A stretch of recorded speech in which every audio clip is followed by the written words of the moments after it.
موضوع الدرس المصیبت والصبر علی المصیبہ، سورۃ الحدید، تفسیر ابن کثیر۔ الحمد للہ رب العالمین والصلاة والسلام علی اشرف الانبیاء وسید المرسلین سیدنا محمد وعلی آلہ واصحابہ اجمعین۔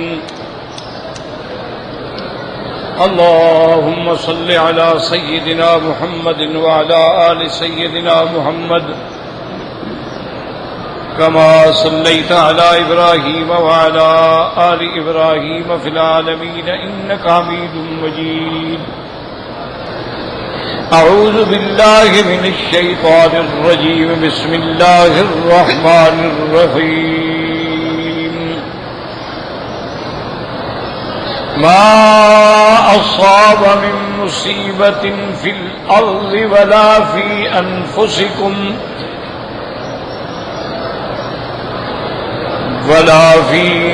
أنفسكم إلا في كتاب من قبل أن نبرأها إن ذلك على الله يسير۔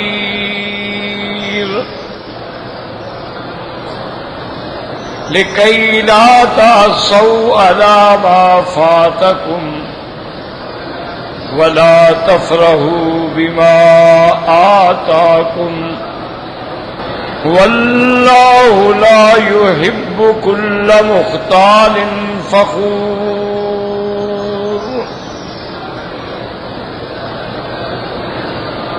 الذين يبخلون ويأمرون الناس بالبخل ومن يتول فإن الله هو الغني الحميد۔ اللہ تبارک و تعالی نے کلام مقدس کی ان آیات مبارکہ میں ارشاد فرمایا ہے کہ کوئی مصیبت زمین میں یا تمہاری جانوں میں نہیں آتی ہے مگر اللہ نے اس کو تمہارے پیدا ہونے سے بھی پہلے کتاب میں لکھا ہے۔ اور یہ اللہ کا جاننا، لکھنا، قبل الوقوع کا علم ہونا اللہ کے لیے آسان ہے۔ اور اللہ نے یہ سارا فیصلہ کیوں کیا ہے؟ تاکہ لکئی لا تأسو، جو چیز تمہیں نہ ملے اس پہ غم نہ کرو، اللہ کی مرضی یہی تھی۔ ولا تفرحوا بما آتاکم، اور جو نعمت ملے اس پہ اکڑ نہ دکھاؤ۔ خوشی تو فطری چیز ہے نا، معنی یہ ہے کہ خوشی میں حد سے نہ نکل جاؤ۔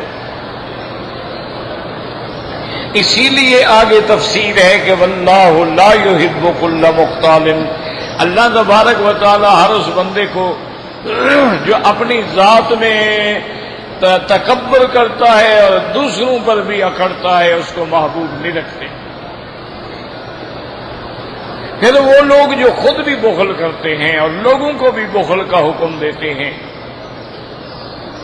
اور آگے اللہ نے خلاصہ بیان فرما دیا کہ جو اللہ کے احکام سے منہ پھیرتا ہے، اللہ کے راستے میں خرچ نہیں کرتا ہے، مصیبت پہ صبر نہیں کرتا ہے، نعمت پہ شکر نہیں کرتا ہے، تو اللہ تبارک و تعالیٰ تو غنی ہے، انہیں کسی چیز کی کیا ضرورت؟ وہ حمید ہیں، وہ ہر حال میں قابل سزاوار حمد ہیں۔ تو اس پر الحمدللہ میں نے عرض کر دیا تھا کہ مصیبتیں یا ابتلا یا اختبار جو آتے ہیں، امتحان جو آتے ہیں، یہ بھی اللہ تعالی کی اس میں حکمتیں ہیں۔ جیسے قرآن نے دوسری جگہ فرمایا ہے کہ وَلَيَبْلُوَنَّكُمْ بِشَيْءٍ،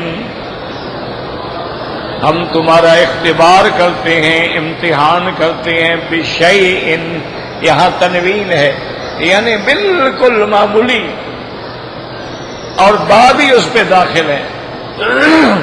بِشَيْءٍ مِّنَ الْخَوْفِ، ڈر مسلط ہو جاتا، والجوع قحط پڑ جاتی ہے، والنقص من الاموال والانفس والثمرات، مال میں نقصان ہو جاتا ہے، جانوں میں گھاٹا پڑ جاتا ہے، پھلوں میں گھاٹا پڑ جاتا ہے، تو یہ سب اختبار ہے اور امتحان ہے اللہ۔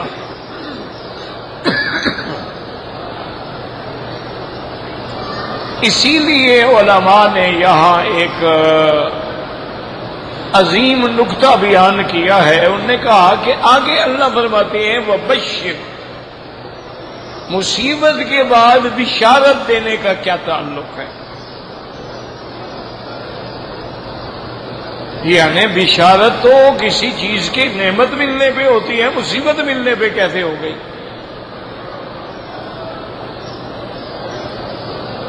تو آگے جو اللہ فرماتے ہیں وہ بشیر الصابرین، تو اس کے یاد رکھیں دو جواب ہیں۔ بعض علماء نے جواب دیا کہ مصیبت بھی بشارت نہیں، صبر کرنے پہ بشارت ہے۔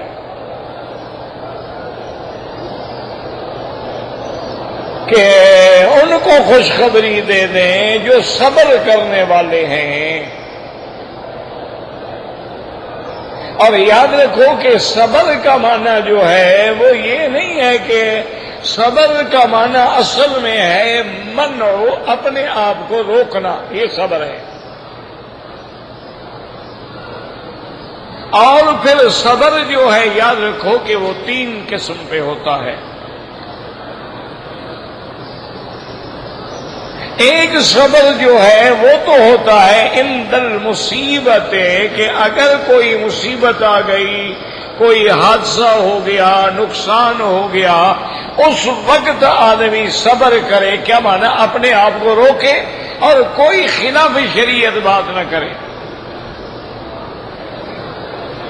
اور مصیبت پہ صبر کا معنی بھی یاد رکھیں کہ الصبر عند الصدمۃ الاولی، جب مصیبت پہنچے تو فوراً صبر کرے، بعد میں تو سب کو آ جاتا ہے، جب وقت گزرتا جائے گا تو صبر تو خود بخود آ جائے گا نا۔ وہ صبر نہیں ہوتا، صبر وہ ہے جو فوراً۔ تو ایک صبر ہوا عند المصیبت، ایک قسم۔ دوسرا صبر ہوتا ہے الصبر علی الطاعۃ، کہ اللہ کی فرما برداری پہ جمع رہے، یہ بھی صبر ہے۔ سردی ہے، گرمی ہے، تکلیف ہے، لوگ گالیاں دیتے ہیں، وہاں بھی کہتے ہیں، پتھر مارتے ہیں، وہ جمع ہوا ہے اللہ کی فرما برداری پہ، یہ صبر ہے۔ اس کو کہتے ہیں الصبر علی الطاعۃ، اللہ کی فرما برداری پہ جم جانے کا نام صبر ہے۔ کہ تکلیفیں آ رہی ہیں لیکن وہ اپنے موقف پہ کھڑا ہے۔ اور تیسری قسم صبر کی ہے الصبر عن المعصیۃ، گناہوں سے صبر کرنا۔ گناہوں سے صبر کرنے کا کیا معنی؟ کہ دل میں تو خواہش ہوتی ہے کہ میں گناہ کروں، دل میں تو خیال آتا ہے کہ یار دیکھو دنیا بھی عیش کر رہی ہے، ہم بھی کریں، لیکن فوراً اپنے نفس کو کھینچ لیتا ہے، روک لیتا ہے۔ تو یہ بھی صبر ہے کہ نہیں بھائی یہ گناہ ہے، یہ اللہ کی نافرمانی ہے، اس کا انجام جہنم ہے، اس کا انجام ہلاکت ہے، یہ صبر ہے۔ تو اس کو کہتے ہیں الصبر عن المعصیۃ۔ تو جب تینوں قسم کا صبر نہیں ہوگا تو پھر بدلہ نہیں ملے گا۔ یعنی ایک آدمی ہے مصیبت پہ تو صبر کر لیا ہے لیکن گناہوں سے صبر نہیں کرتا، تو اس کو کوئی فائدہ نہیں۔ ایک آدمی ہے اس نے مصیبت بھی صبر کر لیا، گناہوں سے بھی روک لیا، لیکن اللہ کی دی اطاعت میں نہیں جمع ہوا، کبھی نماز پڑھ لی، کبھی نماز نہ پڑھی، کبھی رات کو اٹھ کے تہجد پڑھ لی اور کبھی فرض کے لیے بھی سو گیا، کبھی صدقہ و خیرات کر دیا، کبھی زکوٰۃ بھی پی گیا۔ تو یہ صبر نہیں ہے۔ صبر تب ہوگا جب تینوں قسمیں ہوں، کہ مصیبت کے وقت بھی صبر ہو، اللہ کی فرما برداری پر بھی صبر ہو، گناہوں سے بچنے پر بھی صبر ہو، تو اب آئے گا وبشر الصابرین۔ اللہ نے فرمایا کہ صبر کرنے والوں کو خوشخبری دے دو، اور وہ خوشخبری کیا ہے کہ ان اللہ مع الصابرین، کہ اللہ صبر کرنے والوں کے ساتھ ہے۔ ایمان سے کہیں جب اللہ کسی کے ساتھ ہو جائے تو باقی کیا رہ گیا؟ آپ کو تو دنیا میں کسی وزیر کا ساتھ مل جائے تو آپ کے قدم زمین پہ نہیں آتے، جی گورنر میرے ساتھ ہے، منسٹر میرے ساتھ ہے، وہاں کی طاقت انتظامیہ میرے ساتھ ہے، وہ تو ساری فضول ہے۔ اصل کمال تو یہ ہے کہ اللہ میرے ساتھ ہو جائے، کہ ان اللہ مع الصابرین۔ تو ایک جواب یہ ہے کہ بشر جو ہے بشارت کا تعلق مصیبت سے نہیں ہے، بشارت کا تعلق صبر کرنے سے ہے، تو لہذا کوئی اعتراض نہ رہا۔ لیکن بعض اولیاء اللہ جو ہیں وہ کہتے ہیں نہیں، اللہ نے مصیبت کے بعد جو بشارت کو ذکر کیا ہے اس میں بھی اشارہ کیا ہے کہ میرے بندے جس کو تو مصیبت سمجھ رہا ہے یہ بھی مصیبت نہیں، یہ بھی میری رحمت ہے۔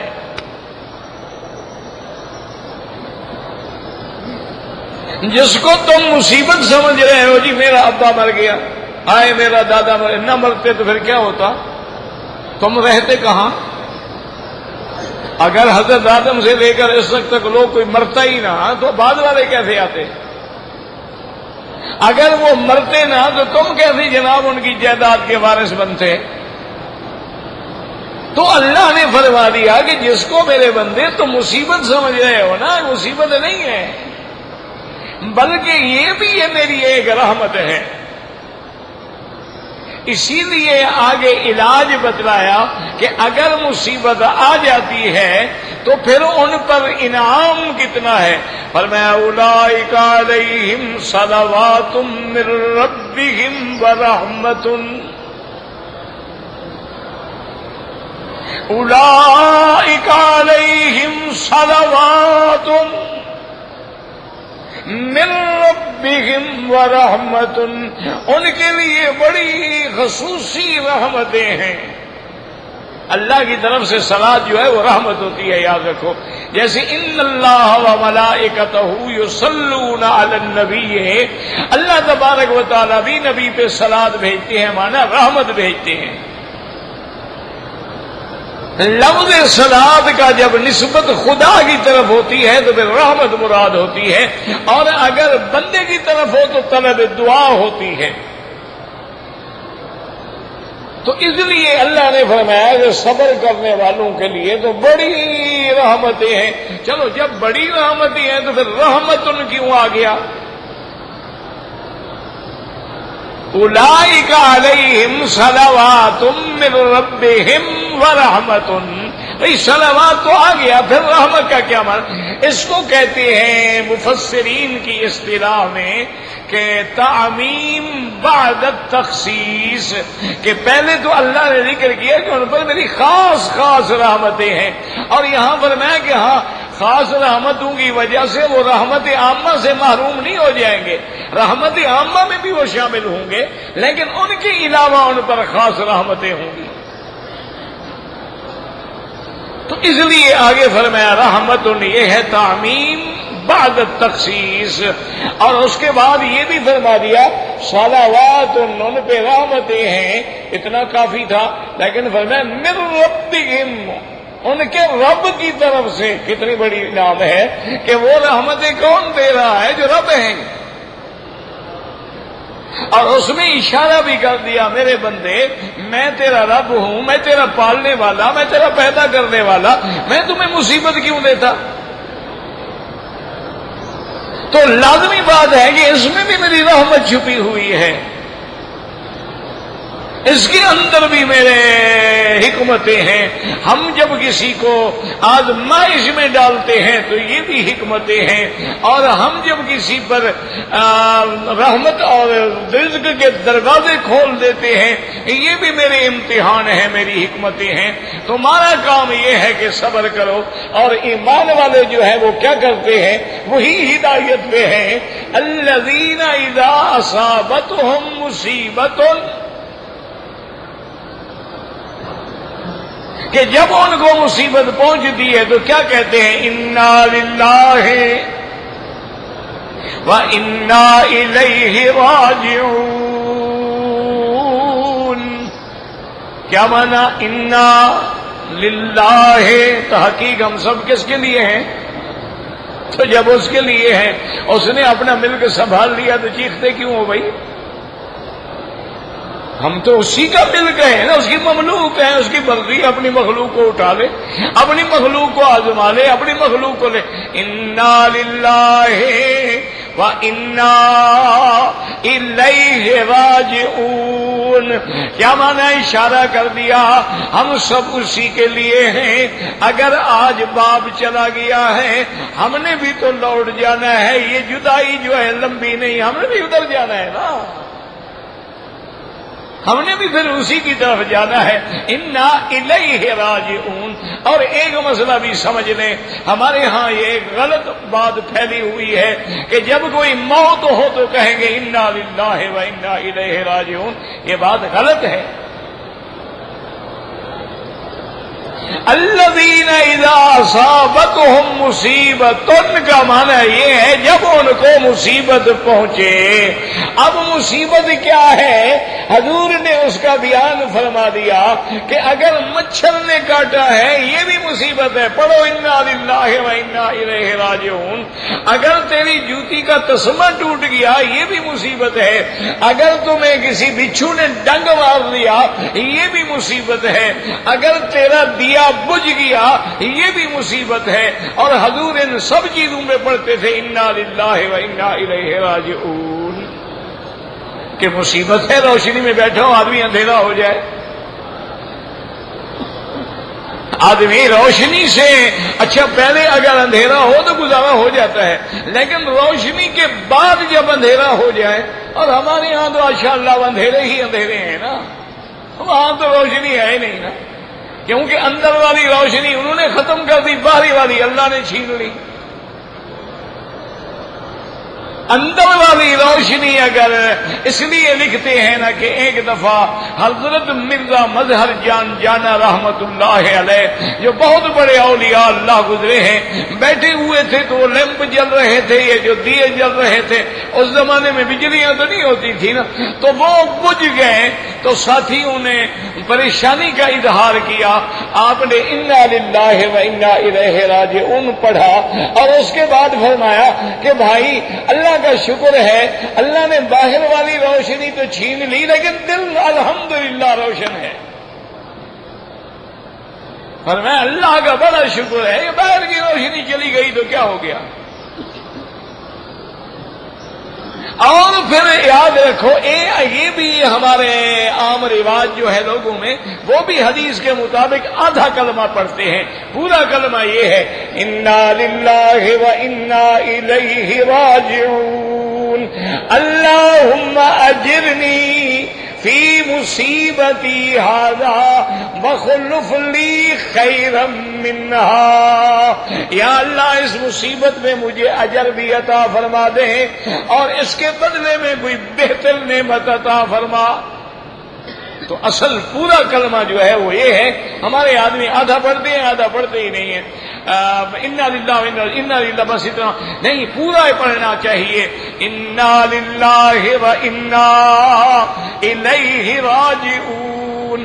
اللہم اجرنی فی مصیبتی وخلفنی بغائبۃ لی منک بخیر. بی بی ام سلمہ رضی اللہ تعالیٰ عنہ فرماتی ہیں کہ جب میرا خاوند ابو سلمہ فوت ہو گیا تو میں نے حضور کے حکم کے مطابق یہ پڑھا. میں نے اللہ کے رسول کے حکم کے مطابق پڑھا انا للہ و انا الیہ راجعون اللہم اجرنی فی مصیبتی واخلف لی علی کل غائبۃ لی منک بخیر. میں نے پڑھا لیکن دل میں سوچتی تھی بھی اللہ رسول کا حکم تو آنکھوں پہ، لیکن میرے خامد سے اچھا کون مجھے ملے گا؟ میرا خامد میرے ساتھ اتنا اچھا تھا اور اتنا میاں بیوی کا پیار تھا، احترام تھا، عزت تھی کہ اس کے بعد مجھے کوئی سوچ ہی نہیں آ سکتی تھی کہ اس سے کوئی مجھے اچھا کیسے ملے گا. اور دعا میں ہے کہ اللہ مجھے اس سے اچھا عطا فرما. تو کہتی ہے کہ میری عدت ختم ہوئی، ختمنی رسول اللہ، حضور کا پیغام آ گیا. تو پھر حضور سے بہتر تو کوئی بھی نہیں ہو سکتا نا.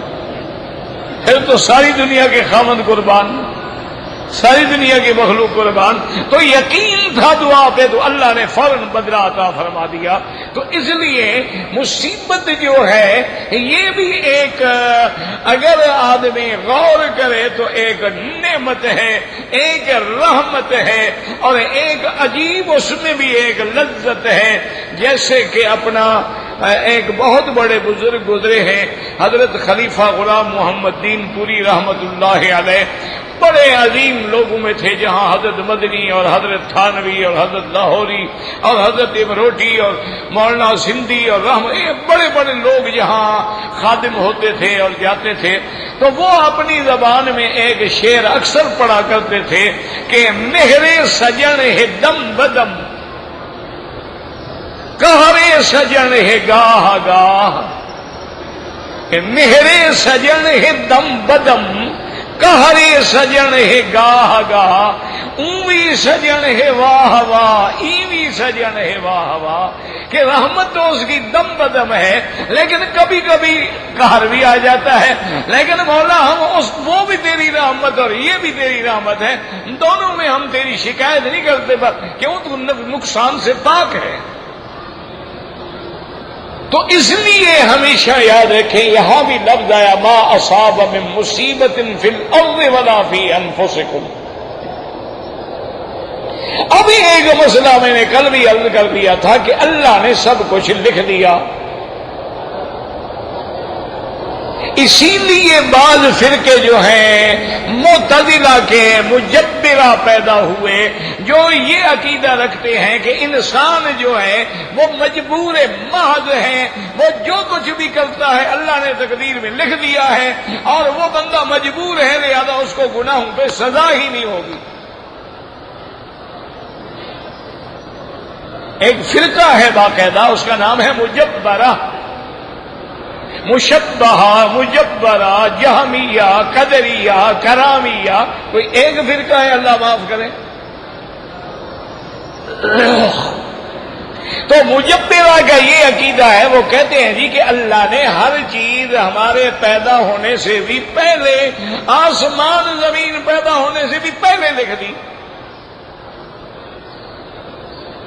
اور جب ہر چیز تقدیر میں لکھی ہوئی ہے تو اللہ کا لکھا جو ہے وہ غلط تو ہو نہیں سکتا ہے. پھر سزا کس بات کی؟ وہ کہتے ہیں گناہوں پہ کوئی سزا نہیں ہوگی، بس یہ ہے کہ ایمان لاؤ، اللہ کے سے کفر نہ کرو، شرک نہ کرو، باقی جو کچھ ہے وہ اللہ نے لکھا ہے.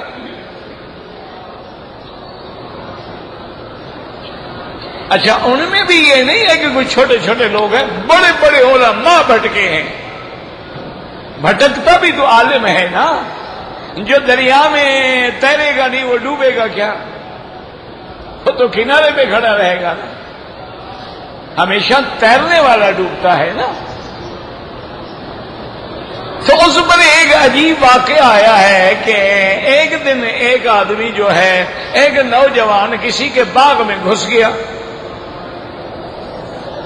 وہاں جناب سیبوں کا موسم تھا اور سیب لگے ہوئے تھے، اور سیبوں کا خدا کی قدرت ہے، عجیب خوشبو ہے، عجیب رنگ ہے. اور پھر درخت سے کاٹ کے کھانے میں جو مزہ ہے وہ یہ بازار کے بکنے والوں میں تو مزہ نہیں ہوتا نا. یہ تو دوائیوں کی مار ہوتی ہے، آدھی ان پہ زہر ہوتی ہے. روزانہ سپرے کر کے انشاءاللہ ہمارے لیے بیماریوں کا گڑھ بنا دیتے ہیں. اس نے سیب توڑا جناب، بڑے مزے سے کھانے لگ گیا. اتنی دیر میں مالک آ گیا باغ کا. اس نے دیکھا کہ وہ تو آرام سے بس سیب چن چن کے میرے درخت کے توڑ رہا ہے اور کھا رہا ہے اور پھینک. اس نے کہا کون ہو تم پاگل؟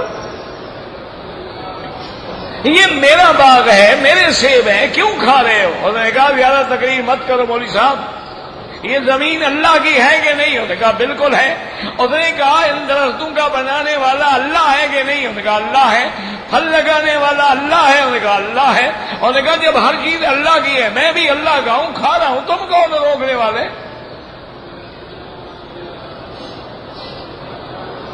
اس نے کہا زمین اللہ کی، پانی اللہ کا، درخت اللہ کے، سیب اللہ کے، پھل اللہ کے، میں اگر کھا رہا ہوں تو اللہ کا لکھا ہوا ہے میں کھا رہا ہوں.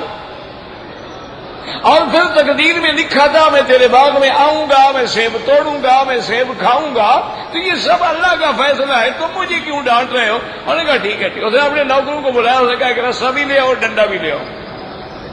وہ رسا لے کے آ گئے، ڈنڈا بھی لے گا. انہوں نے کہا باندھو اس خبیث کو.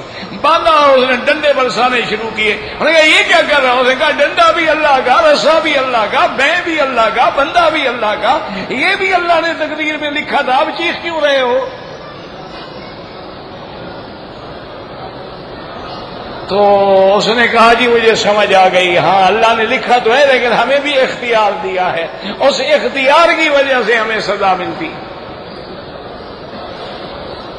یہ نہیں ہے کہ اللہ نے ہمیں مجبور محض کر دیا ہے کہ ہم ہر حال میں کریں گے، نہیں، اللہ نے ہمیں اختیار دیا ہے. فرمایا ہدیناہ النجدین.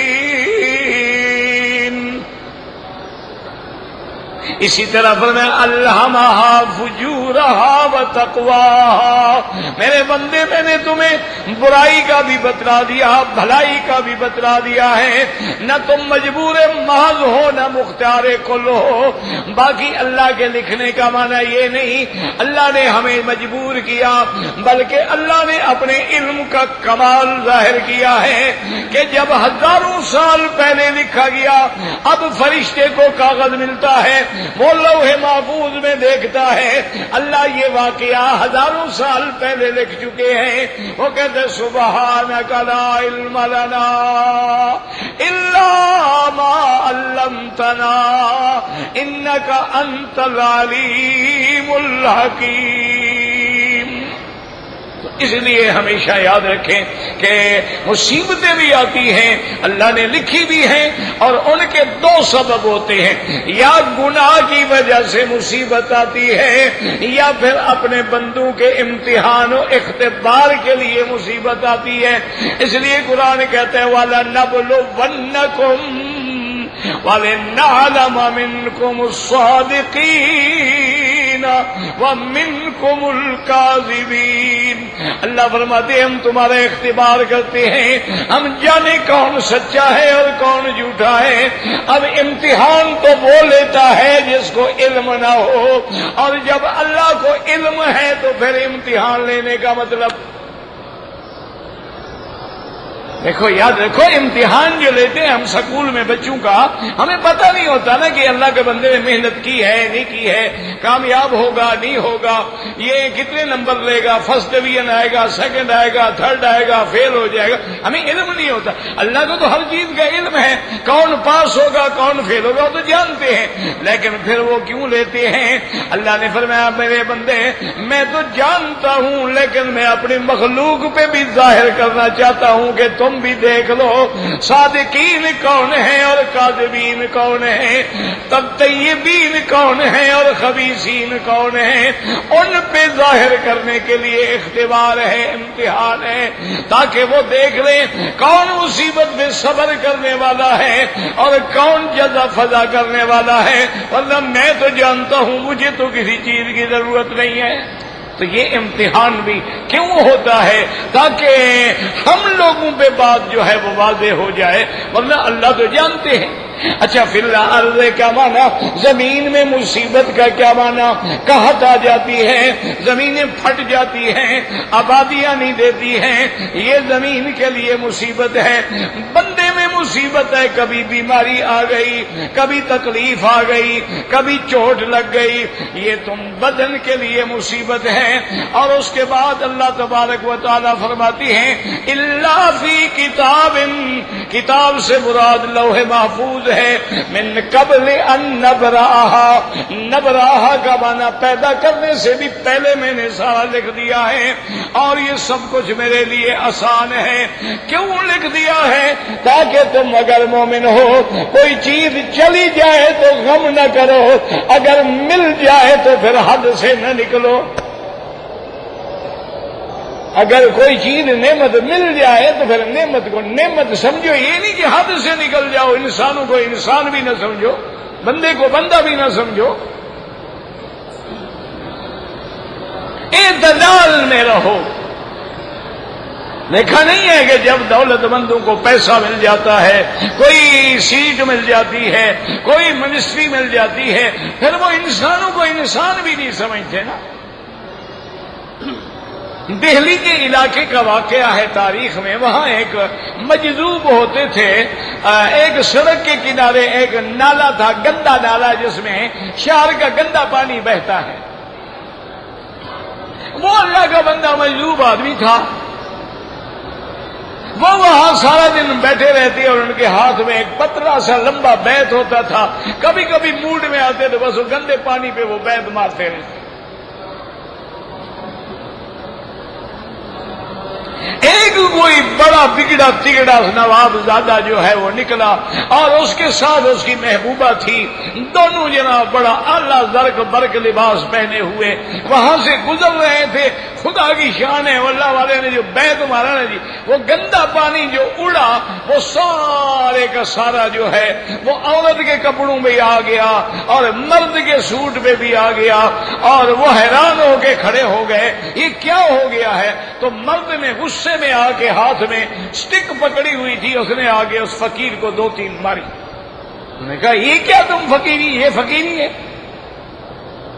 گندے پانی سے بیٹھ کے کھیل رہے، ہمارے کپڑے تباہ ہو گئے، وقت تباہ ہو گیا، ہم واپس جائیں، غسل کریں، کپڑے بدلیں، پھر ہم جا کے پارٹی میں شریک ہوں، بڑے فقیر بنے پھرتے ہو۔ وہ چپ ہو کے بیٹھا، انہوں نے غصے سے 2-3 زور سے ماری، اور غصے میں اس بیگم سے کہا چلو واپس چلیں، اب کپڑے بدلیں، کیا مصیبت آ گئی ہے۔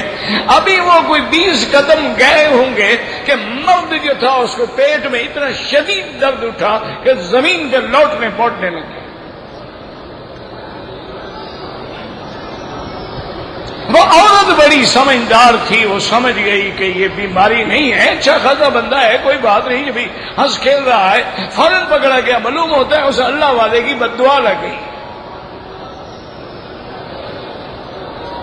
وہ فوراً دوڑی اور آ کے ہاتھ باندھے، اس نے کہا حضرت مہربانی کریں، معاف کر دیں، دیکھیں ایک آدمی زمین پہ تڑپ رہا ہے اور میں جانتی ہوں آپ کی بد دعا ہے۔ آپ نے دیکھا اور فرمایا بیٹی میں نے کوئی بد دعا نہیں کی ہے، فرق اتنا ہے تیرے کپڑے گندے ہوئے، تیرے یار کو جوش آ گیا، مجھ پہ مار پڑی، میرے یار کو بھی جوش آ گیا۔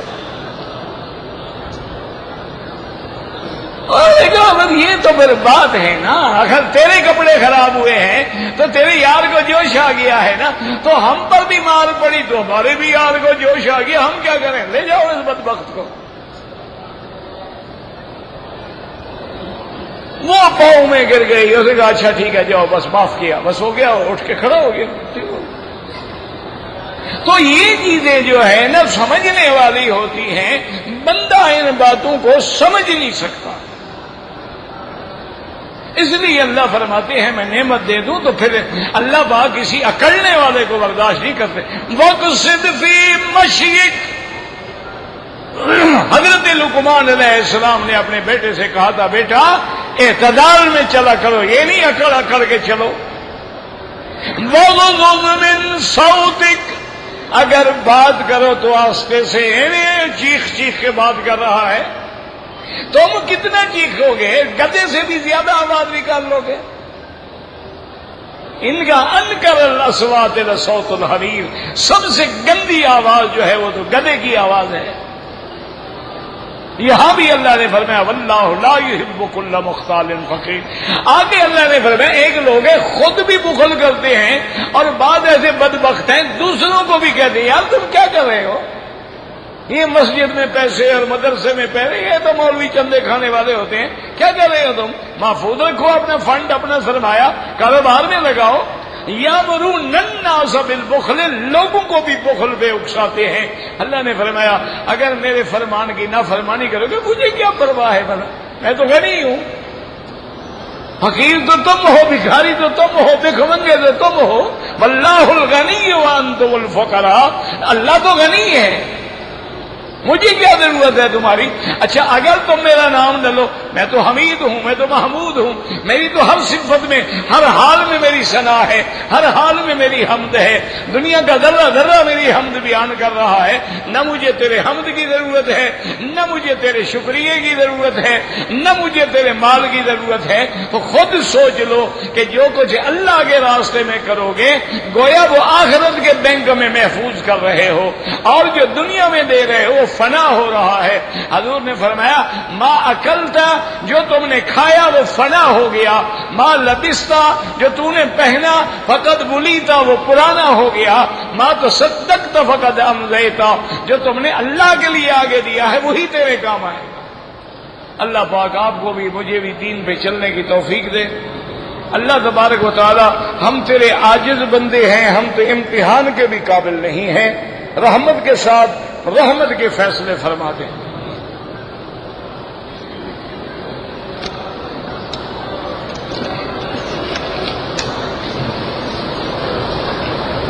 اگر چہرے پہ کوئی دانہ تھا احرام کی حالت میں پھٹ گیا کچھ نہیں ہوتا۔ دم کی رقم کمانا ہوتا ہے ایک بکری خرید کے ذبح کر کے غریبوں میں مکے کے اندر تقسیم کر دو۔ اب اس کی قیمت ہے 200 والی بھی بکری ہوتی ہے، 1000 والی بھی ہوتی ہے، جتنا تمہیں توفیق ہو۔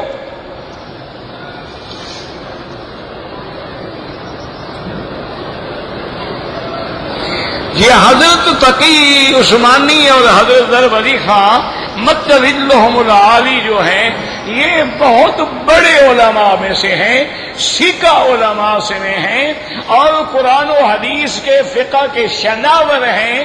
اللہ کی رحمت سے ان کی بڑی خدمات ہیں، ان سے اگر استفادہ کر سکتے ہیں تو بالکل کیا کریں۔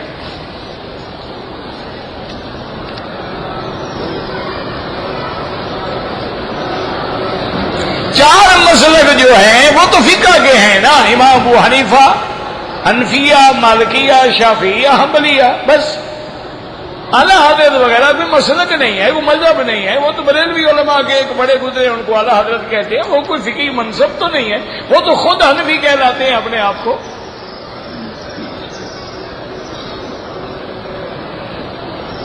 کہتے جی ہمارے علاقے ناگپور میں کوئی بغدادی بزرگ گزرے ہیں، ان کا عرس منایا جاتا ہے۔ میرا بھائی یہ عرس منانا جو ہے یہ خالص بدعت ہے۔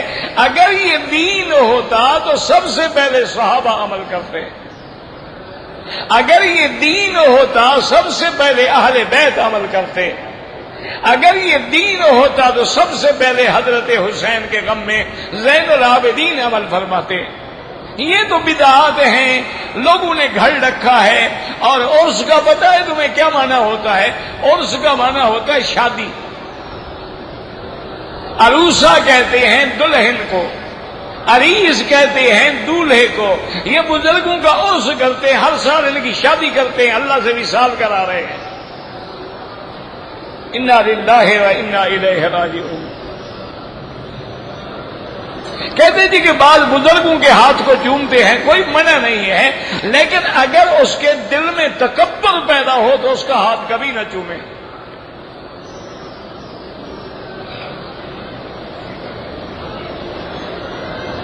کہتے کہ کچھ لوگ جو ہے احمد رضا خان کو رضی اللہ عنہ لکھتے ہیں، اللہ راضی ہو جائے، ہم تو کہتے ہیں سب سے راضی ہو جائے، لیکن بہرحال وہ بھی عجیب آدمی تھا، بہت بڑا عالم تھا، بہت بڑا عالم تھا اور فقہ پہ اس کی بڑی دقیق اور گہری نظر تھی، لیکن پھر عجیب آدمی ہے، اس کے اگر آپ کتابیں پڑھیں گے تو حیران ہوں گے، ایک طرف تو بدعات اور شرک کی انتہا کر دی ہے اور دوسری طرف ان ساری بدعات پہ لعنت بھیجی ہے۔ اب پتہ نہیں اس کے اندر کیا تھا، اللہ جانے۔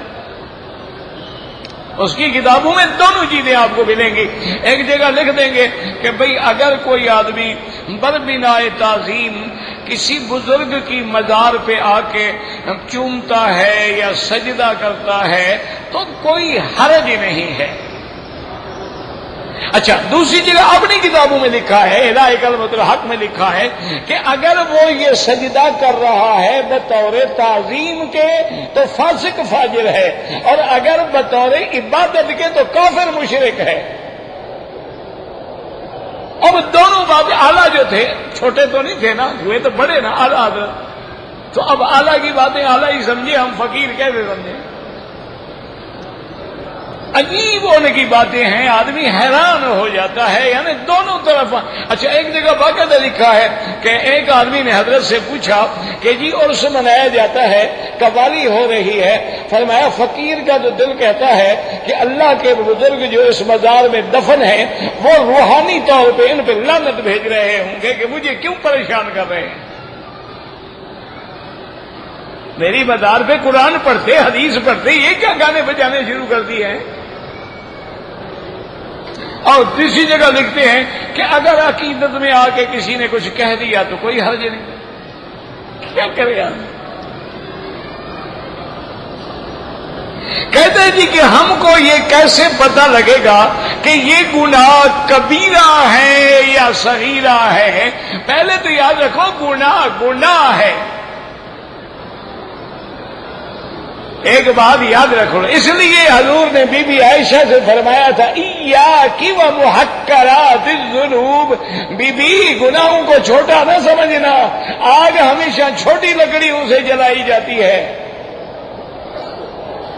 تو گناہ جو ہے گناہ ہے، لیکن کبیرہ جو ہے مانا جس میں قرآن میں حد ہو، یا جس گناہ پہ اللہ نے لعنت بھیجی ہو، یا جس گناہ صغیرہ پہ اصرار ہو، وہ کبیرہ ہوتا ہے۔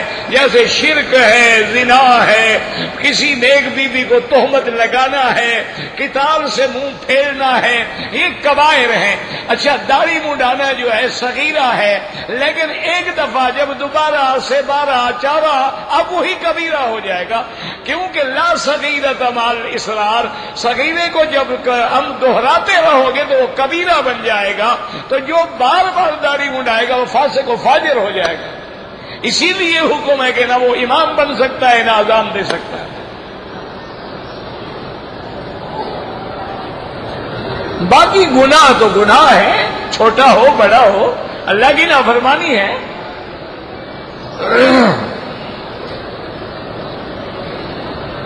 میرے والدین بوڑھے ہیں، ان کے لیے آپ عمرہ کریں، حج کریں، طواف کریں۔ غلاف کو چومنا منع ہے، صرف حجر اسود کا چومنا سنت ہے۔ اگر استلام میں ہاتھ لگ جائے تو چومنے میں کوئی اختلاف نہیں، اگر ہاتھ نہ لگے بعض علماء احناف چومنے کی اجازت دیتے ہیں، لیکن اکثر علماء کہتے ہیں کہ نہ چومے، بس اشارہ کافی ہے۔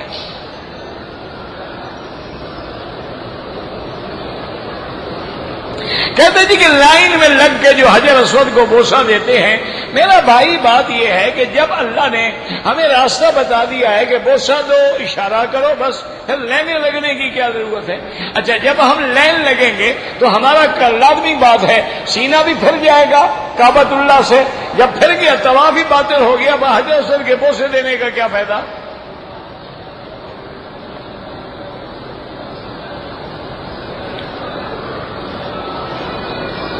کہتے جی کہ اگر پاکستان سے ایک عورت جو ہے وہ غیر محرم کے ساتھ عمرے پہ آئی ہے، بس اللہ گناہ معاف کرے، اور کیا؟ سفر حرام ہے غیر محرم کے ساتھ، توبہ کریں، استغفار کریں، آئی ہے، بس اللہ قبول کرے۔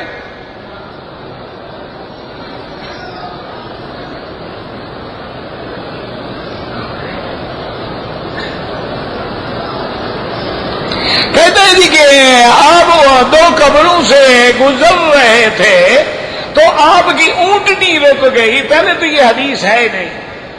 حدیث یہ ہے کہ حضور رک گئے. جب حضور رک گئے تو اونٹنی بھی رک گئی. اور تیسری بات یاد رکھو، یہ اونٹنی کا علم غیب نہیں ہے. یہ حدیث میں ہے کہ عذاب قبر جو ہوتا ہے الا الثقلین، انسان اور جن نہیں سنتے، باقی ہر مخلوق سنتی ہے. اسی طرح آج تک بھی ذمہ داروں میں پتہ کر لیں، رواج ہے کہ گھوڑی کو یا اونٹنی کو پیٹ میں درد ہو کہتے ہیں قبرستان لے جاؤ. وہ عذاب دیکھ کے بھول جاتی ہے اپنا درد.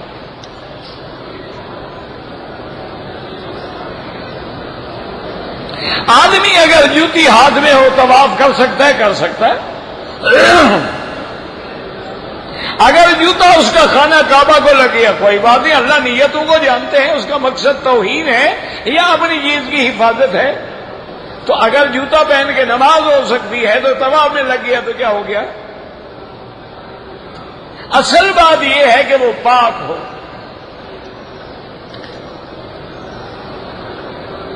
اگر نفل پڑھ رہا تھا، جماعت کھڑی ہو گئی، اگر اس کو یقین ہے کہ میں پوری کر کے انشاءاللہ پہلی رکعت میں مل جاؤں گا تو پوری کر لے، ورنہ چھوڑ دے اور نماز میں مل جائے. جو آدمی خودکشی کرتے ہیں وہ اللہ کے نافرمان ہیں کہ یہ جان اللہ کی تھی، اس نے کیسے خیانت کی. اسی لیے قیامت میں اس کو سزا ملے گی کہ جیسے خودکشی کی تھی اللہ حکم دیں گے کہ کرتے رہو. اب اس باقی جنازہ پڑھا جائے گا، کافر تو نہیں ہے، گناہ گار ہے، اس کے لیے دعا بھی کی جائے گی.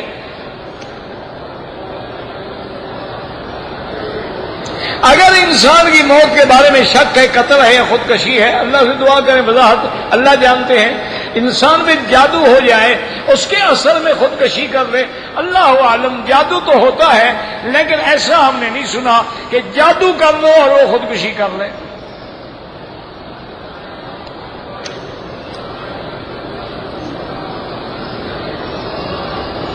کہتے جی کہ اولاد کو تو حکم ہے کہ اف نہ کرو، لیکن والدین جو اولاد پہ ظلم کرتے ہیں، ان کو جائیدادیں نہیں دیتے ہیں، تو صبر تو اسی وقت ہے نا. وہ ظلم کریں تم اف نہ کرو.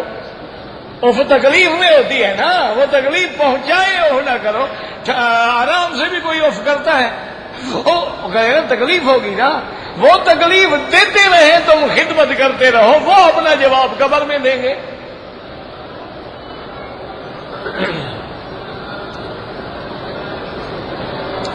ایک انگشت مسواک ہو، ایک بالشت ہو، سب جائز ہے. یہ ابھی تک مسواک کی پیمائش کر رہے ہیں. نماز جنازہ جو ہے سنتوں کے بعد بالکل جب کھڑا ہو پڑھو. اگر نماز جنازہ میں ہماری ایک تکبیر رہ گئی تو جب امام سلام پھیر لے جلدی سے اللہ اکبر السلام علیکم پوری کر لو. نماز جنازہ کی ہر تکبیر میں ہاتھ اٹھائیں بالکل نہیں. نبی پاک کی عمر مبارک جو ہے 65 سال تھی اور آپ کے بیٹے ابراہیم مدینہ منورہ میں پیدا ہوئے تھے.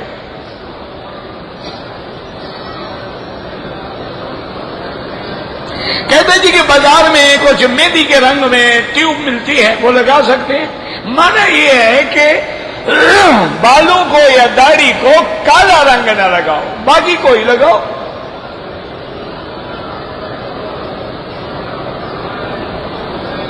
کہتے جی کہ کچھ لوگ جو ہیں آپ کے درس میں مستقل بیٹھتے ہیں، کسی دوسرے کو اپنے ساتھ نہیں بیٹھنے دیتے. اللہ ہدایت دے، اور کیا کر سکتے ہیں. اگر ان کو اتنے عرصے میں درس سے ہدایت نہیں ملی تو اب تیرے میرے کہنے سے مل جائے گی. بابا جب آدمی بڑھاپا ہو جاتا ہے نا، ریٹائر ہو جاتے ہیں، ان کا بھی قصور نہیں ہے. گردے ڈھیلے ہو گئے، اب لڑیں گے نہیں تو کیا کریں گے. اور یہ جتنے بوڑھے لوگ ہیں نا، ان کو گھر سے نکالا جاتا ہے کہ ابا وقت ہو گیا نماز کا، جلدی جاؤ تاکہ ہماری جان چھوڑے. تو اب وہ گھر والا باقی غصہ جو ہے یہاں آ کے نکالتا ہے. کیا کرے گا.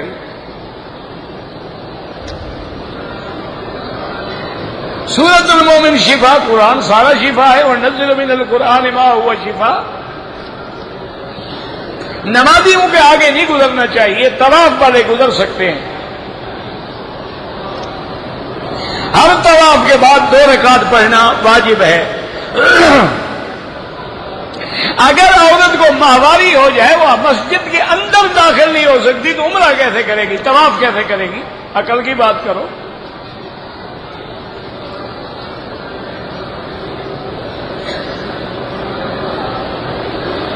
ایک میاں بیوی بچے نے کراچی سے احرام باندھا، مکہ مکرمہ پہنچ کر عمرے کی ادائیگی نہیں کی، پہلے ہی بال کٹوا دیے، ماشاءاللہ دم پڑ گیا، عمرہ بھی دوبارہ کریں۔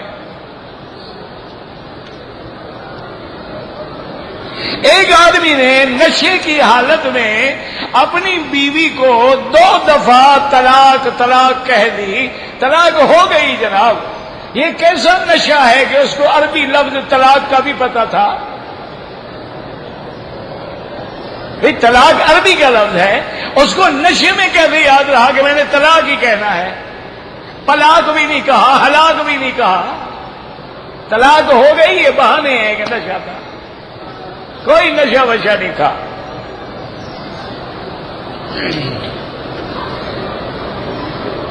میں نے لاہور سے احرام باندھا، لیکن بند چپل پہنے ہوئے تھے، کوئی بات نہیں، آدھے گھنٹے کے بعد بدل دی، نہ بھی بدلتے کچھ ہی نہیں ہوتا۔ بھائی اب اتنا لمبا چوڑا تو میں نہیں پڑھ سکتا نا۔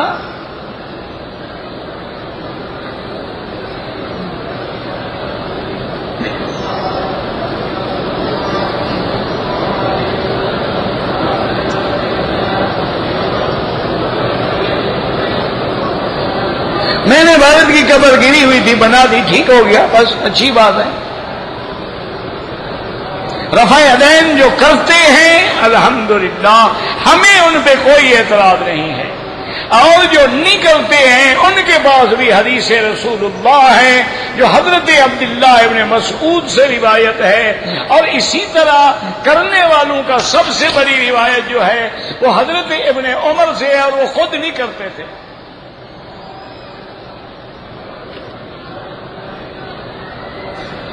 اگر طواف حتیم کے اندر سے کیا وہ نہیں ہوا، فوراً طواف لوٹاؤ۔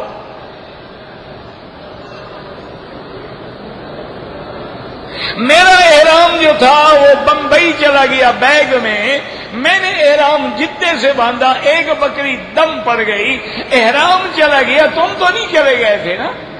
جہاز میں بیٹھے بیٹھے قمیص اتار لیتے، لبیک اللہم لبیک نیت کر لیتے، بس ختم، جدے اتر کے احرام کی چادریں باندھ رہے تھے، کوئی مسئلہ مشکل نہیں تھا۔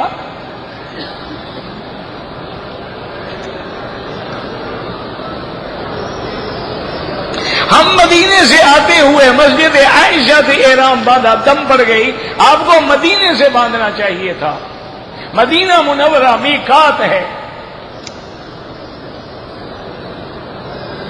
کہتے جی کہ اگر ہم سارے اماموں کی باتوں پہ عمل کریں تو تمہیں پھر کسی امام کی ضرورت ہی نہیں، اتنے بڑے عالم ہو کہ سارے اماموں کی فقہ پڑی ہوئی ہے، پھر تمہیں کیا ضرورت ہے کسی امام کی؟ پھر تم خود مجتہد ہو ماشاءاللہ۔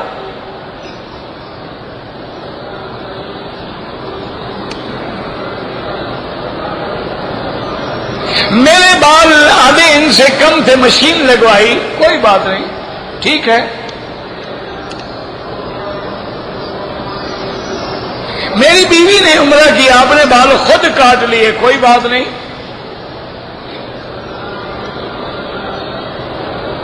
کہتے ہیں جی کہ سبز پگڑی والے کہتے ہیں کہ وہابی جو ہیں وہ درود نہیں پڑھتے، تو جو پڑھتے ہیں وہ تو وہابی نہیں ہے نا۔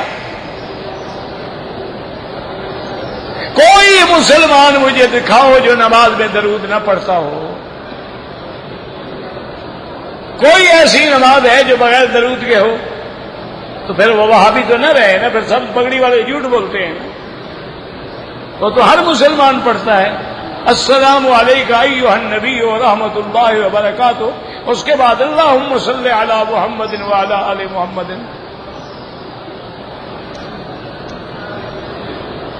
حجر اسود کے علاوہ غلاف کعبہ کو یا رکن یمانی کو چومنا ناجائز ہے۔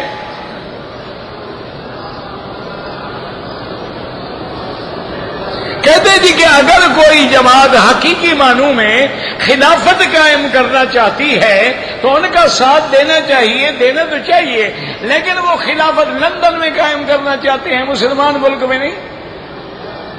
آخر اس کی کیا وجہ ہے؟ پہلے ان کو مسلمان تو کرو، خلافت تو بعد میں قائم ہوگی نا۔ تم لوگوں کو نمازی بناؤ تو خلافت ہوگی، نماز ہی نہیں پڑھتے خلافت کس پہ قائم کرو گے؟ اللہ ہدایت دے۔ بہرحال ربنا تقبل منا انك انت السميع العليم وتب علينا انك انت التواب الرحيم اللهم فرج هم المهمومين نفس كرب المكروبين وقض الدين عن المدينين واشفنا واشف مرضانا ومرضى المسلمين۔ یا اللہ بیماروں کو شفا عطا فرما، بے حیاؤں کو حیا عطا فرما، بے دینوں کو دین عطا فرما، بے اولادوں کو اولاد عطا فرما، قرض داروں کی قرض ادا فرما۔ یا اللہ ہماری سب ظاہری باطنی روحانی جسمانی بیماریاں پریشانیاں اپنی رحمت سے دور فرما۔ یا اللہ عالم اسلام کی حفاظت فرما۔ یا اللہ مسلمان جس ملک میں ہیں ان کی جان مال آبرو عزت کی حفاظت فرما۔ یا اللہ اس بلد الامین کو قیامت تک ہر فتنے سے محفوظ فرما۔ یا اللہ پاکستان پہ رحم فرما۔ یا اللہ پاکستان پہ رحم فرما۔ یا اللہ ہم نے واقعی تیری نافرمانی کی ہے، اپنا عذاب رفع فرما، اپنا عذاب رفع فرما، رحمت کے فیصلے فرما دے۔ ربنا تقبل منا انك انت السميع العليم وتب علينا انك انت التواب الرحيم۔ صلی اللہ تعالی علی خیر خلقہ سیدنا محمد وعلی آلہ وصحبہ